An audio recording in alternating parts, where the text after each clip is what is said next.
Bonjour et bienvenue, je m'appelle Blanche. Aujourd'hui une vidéo business où je vais te présenter tous les logiciels que j'utilise pour faire tourner ma petite entreprise. Je suis micro-entrepreneur, j'ai un studio de yoga, j'ai YouTube et je suis tarologue. Donc on va partir sur chaque domaine, le marketing, la création de contenu, la gestion des paiements, enfin vraiment on va faire un grand horizon de tous les logiciels que j'ai. Pour commencer, le marketing, donc tout ce qui est visuel, impression, etc., j'utilise Canva. Donc je paye Canva tous les mois, tout le monde connaît Canva. Ça me permet de faire mes vignettes sur YouTube, les jolies petites images que tu vois quand tu cliques. Pour mon service de tarot par courrier, où j'envoie des courriers tous les mois à mes abonnés, des vraies lettres, il faut que j'imprime les enveloppes, etc. Donc ça me permet aussi d'imprimer plein de choses et de faire mes propres designs. Ensuite, pour tout ce qui est création de vidéos, donc mes reels sur Instagram, mes vlogs, YouTube, etc., j'utilise CapCut sur ma tablette et sur mon téléphone.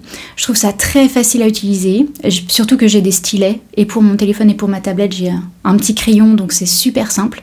Des fois, ça bug un petit peu quand j'en demande un peu trop pour les vlogs, etc.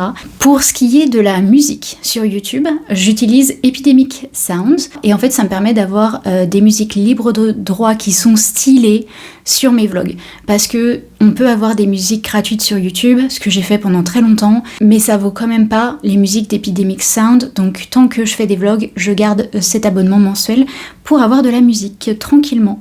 Et même si je me désabonne demain, toutes les vidéos que j'ai déjà faites avec ces musiques-là, il n'y aura aucun souci puisque ça dépend de la date à laquelle on a uploadé la vidéo. Pour mes podcasts, j'ai un podcast qui s'appelle Not Life Advice sur Spotify.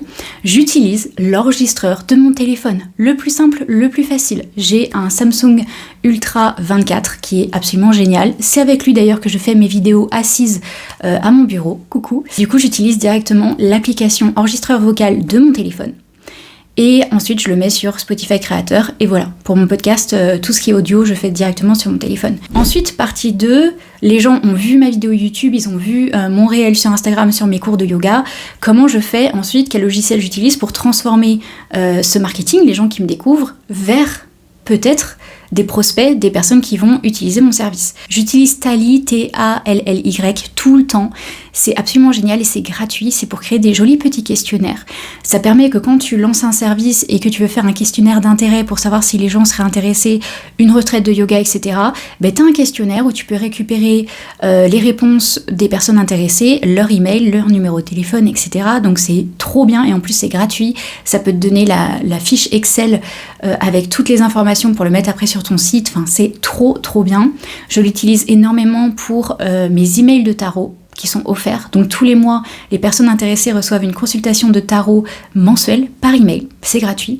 Et c'est Tally qui me récupère tous les emails. Ma liste d'attente pour les courriers de tarot aussi, c'est Tally qui gère et qui récupère tous les intérêts. Mon sac de yoga que je vends aussi, c'est Tally. Enfin bref, dès que j'ai pas envie de mettre quelque chose sur mon site parce que c'est trop compliqué, etc., j'utilise Tally.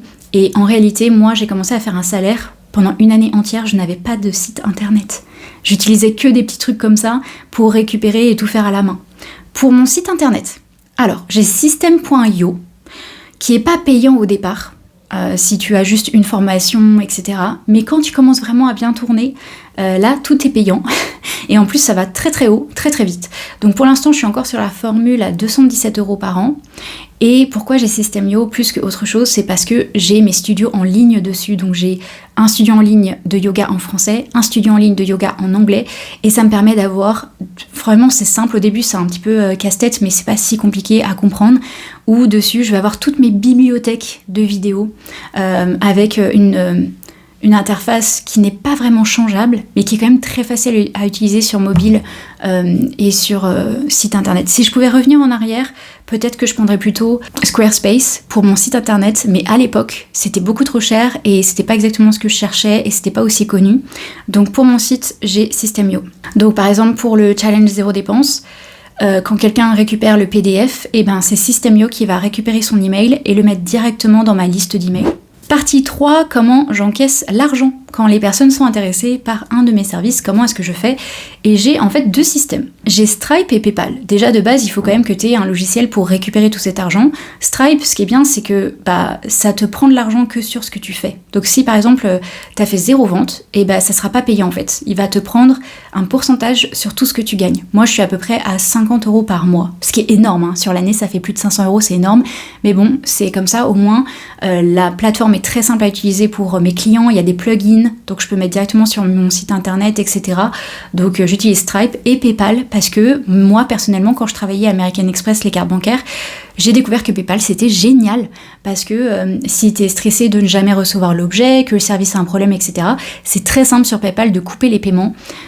Beaucoup de gens ont PayPal, j'ai aussi beaucoup de clients qui sont étrangers, donc pour eux c'est juste plus facile d'avoir PayPal si leur carte bancaire fonctionne pas, etc.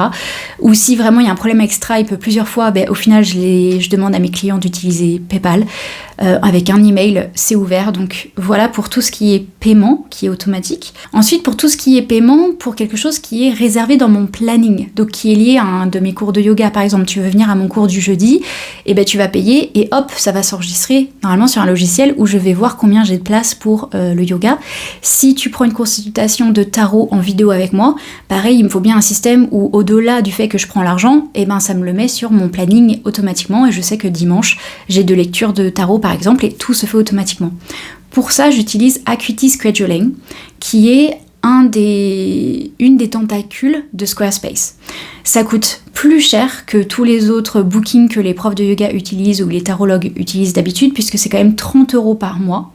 Mais pourquoi j'ai décidé de prendre celui-ci, Acuity Scheduling, c'est parce que on a les SMS avec.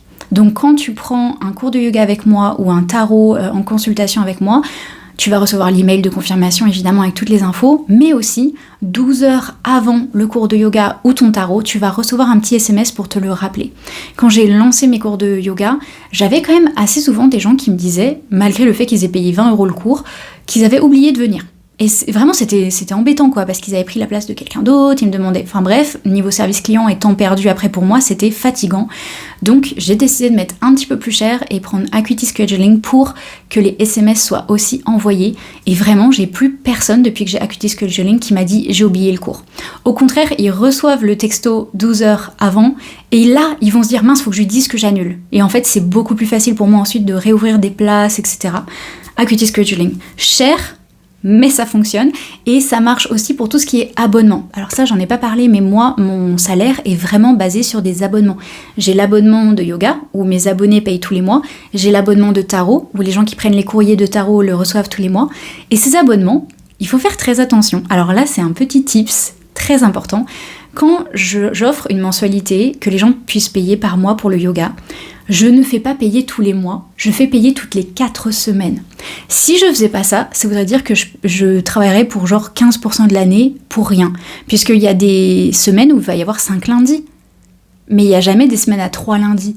Donc en fait, pour que mes élèves payent vraiment 4 cours chaque mois, même si des fois il y a 5 cours dans le mois, j'ai fait en sorte que Acuity Scheduling prennent l'argent toutes les 4 semaines. Et évidemment, c'est bien expliqué sur mon site que c'est pas tous les mois, genre le premier du mois, mais c'est vraiment décalé tous les 4 semaines. Donc tous les 4 lundis, ça va reprendre le paiement automatiquement.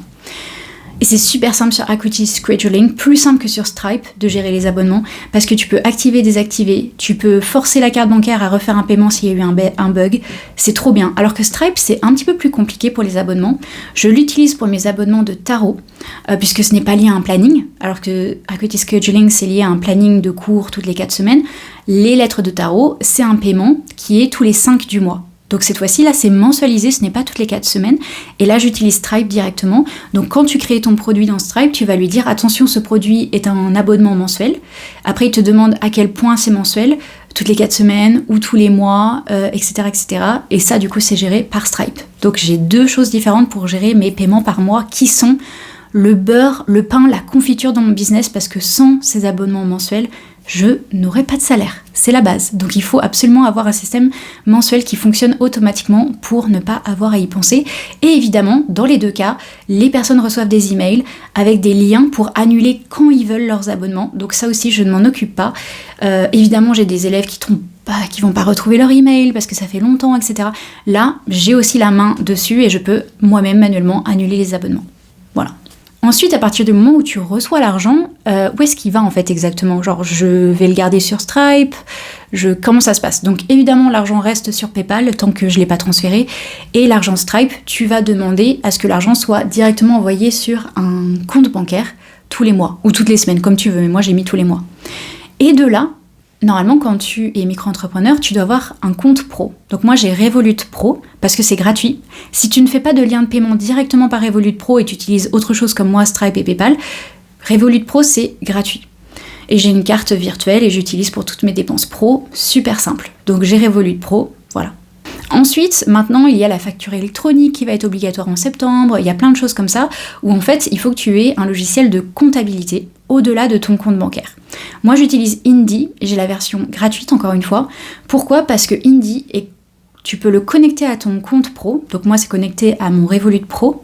Et du coup, automatiquement, dès que je fais une dépense avec ma Revolut Pro ou que je reçois un salaire, un paiement sur ma Revolut Pro, Indy va le voir tout de suite automatiquement et le mettre sur mon compte Indy. Donc si demain j'ai un contrôle, et ben je montre le site internet Indy, les feuilles Indy, les factures Indy au contrôleur et il n'y aura aucun souci puisque tout est lié automatiquement. Voilà, tout simplement. Après, j'ajoute parfois des choses à la main sur Indy que j'ai payé cash, etc. Mais ça, je le fais à la fin du mois, enfin plutôt au premier du mois quand je suis en train de déclarer mon salaire sur l'URSSAF et tout ça. Là, je fais à la main, etc. Ça, c'est vraiment pour être réglo, tu as un business, tu es réglo, tu es professionnel, donc tu as les bons outils. Et la chance qu'on a, c'est que Revolut et Indy sont gratuits si tu prends les choses, si tu prends le niveau de base. Pour tout ce qui est organisation interne, savoir quel client j'ai, je ne sais pas, enfin tout et n'importe quoi, en fait, j'utilise énormément de carnets papier. Je suis une vieille dame, ok, j'aime les choses traditionnelles, pour moi le papier c'est plus facile. Mais j'ai quand même deux choses, j'ai les notes Samsung, puisque j'ai une tablette Samsung et un téléphone Samsung, tout est lié. Donc quand je fais des notes sur un, ça les renvoie sur l'autre automatiquement. Et donc quand j'ai des idées de vidéos YouTube, mes scripts pour YouTube, j'ai une idée de podcast, enfin toutes les idées qui me viennent comme ça et que je veux absolument avoir sur mon téléphone et ma tablette, et ben je l'écris sur les notes Samsung, c'est automatique, c'est gratuit, je pense qu'Apple a ça aussi. Pour tout ce qui est finance, etc., j'aime bien avoir des tableaux où je vois mes dépenses, mes recettes, etc., un petit peu plus loin que ce que Indy me propose, et du coup j'utilise Notion. Donc ça fait pas longtemps, je l'ai mis en place que cette année en janvier. Et, petite anecdote, je ne comprends rien à Notion, tout est une prise de tête, je veux pas passer 100 heures à apprendre comment on fait des tableaux automatisés avec des sommes, etc., ça me saoule. Du coup, j'utilise le site fiverr.com, qui est un site où tu peux découvrir, rencontrer, demander à des professionnels digitaux de faire quelque chose pour toi. Tu veux monter une vidéo, tu veux avoir une vignette YouTube, tout ce qui est digital, que la personne peut faire de son ordinateur. Tu vas trouver un portfolio, un annuaire sur Fiverr de gens qui peuvent peut-être t'aider. Donc j'ai cherché une personne qui était vraiment très bonne à Notion et qui pouvait me créer mes propres tableaux Notion. Et donc je l'ai payé. Donc après tu gères ton prix, tu peux voir et tout. Ça s'appelle Fiverr parce qu'à la base tout était à 5$. Mais maintenant c'est un petit peu fluctuant. J'ai pris une fille, je ne sais pas où elle habite, qui parle anglais, qui m'a fait exactement le tableau Notion que je voulais pour 45€. Et maintenant j'ai un tableau automatisé, dépenses, recettes, entre le tarot, le yoga, YouTube, tout est automatisé et maintenant, à la fin du mois, je vois exactement ce que j'ai gagné dans quoi, les dépenses que j'ai eues, etc. pour que, encore une fois, si j'ai un contrôle, tout est nickel, je sais tout ce qui se passe, tout ce qui rentre, tout ce qui sort et tout se calcule automatiquement. Quel bonheur! Pour mon email pro, que tu as besoin pour créer un site internet, etc. Souvent, quand tu vas faire un site internet sur Squarespace et tout, il te propose l'option de créer ton email pro. Donc moi c'est contact@blanchinspire.com et c'est ça qu'on veut, c'est le nom de domaine. Le blanchinspire.com, c'est pas gmail.com, c'est pas... Désolé, mais si t'as un pro et que ton adresse mail c'est Gmail ou ce genre de choses, ça fait beaucoup moins pro. Et c'est vrai que moi quand je demande une collab ou quelque chose comme ça à un hôtel ou quand je parle avec Aven par exemple, parce que je suis prof de yoga pour l'hôtel d'Aven, et ben j'utilise mon email pro, blanchinspire.com. Ça fait juste plus pro en fait, que t'as un vrai site, que t'as un vrai business quoi. Et pour ça j'utilise Holister, voilà, tout simplement. Quand tu regardes, ça représente vraiment des centaines d'euros par an, c'est horrible, mais en même temps, j'ai un salaire, donc c'est quand même normal de devoir payer ça, au lieu de devoir me payer des salariés qui me le feraient, ou de passer 40 heures de plus par semaine à devoir gérer toutes ces choses qui sont automatiques. Au final, je paye, mais je me dis qu'en même temps, ça me rend ma vie plus facile, ça fait que je peux avoir une entreprise pérenne en étant toute seule, donc je suis bien contente quand même que toutes ces options existent. Si jamais tu veux me proposer au niveau des mails quelque chose, je suis à la recherche, parce que System.io, j'ai plus de 7000 emails maintenant, de clients, d'élèves, etc. Enfin bref, de gens qui sont intéressés par mes services. 7000 emails, ça veut dire que sur System.io, si je voulais envoyer tous les emails que je veux, ça me coûterait... Je crois que c'est 600 € par an, non, c'est plus que ça. Bref, ça va me coûter un bras et une jambe, donc j'ai commencé à utiliser Brevo. Puis finalement sur Brevo, pareil par rapport à mon ratio d'emails, 7000 emails c'est 25 € par mois, ce qui veut dire plus de 270 € par an, c'est énorme. Donc si toi tu as un logiciel où pour envoyer tes newsletters, parce que les newsletters ça nous rapporte pas d'argent, c'est vraiment pour avoir un contact avec notre communauté. Moi sur YouTube j'envoie un email par mois pour refaire découvrir mes nouvelles vidéos à mes abonnés YouTube. Et ça me rapporte rien, c'est que de la communication, c'est que pour avoir un lien avec eux. Donc je trouve ça horrible de devoir payer 270 € par an juste pour un email par mois. Donc si jamais tu as une idée pour moi, dis-moi dans les commentaires. Si toi tu as un logiciel que tu adores ou il y a un logiciel que tu n'aimes pas du tout, dis-nous dans les commentaires, ça nous préparera mentalement à savoir ce qui est bien ou pas bien pour nous. Et si tu veux découvrir les 7 clés qui m'ont permis de devenir une entrepreneuse qui a un vrai salaire, je te les mets juste là. À bientôt, bisous.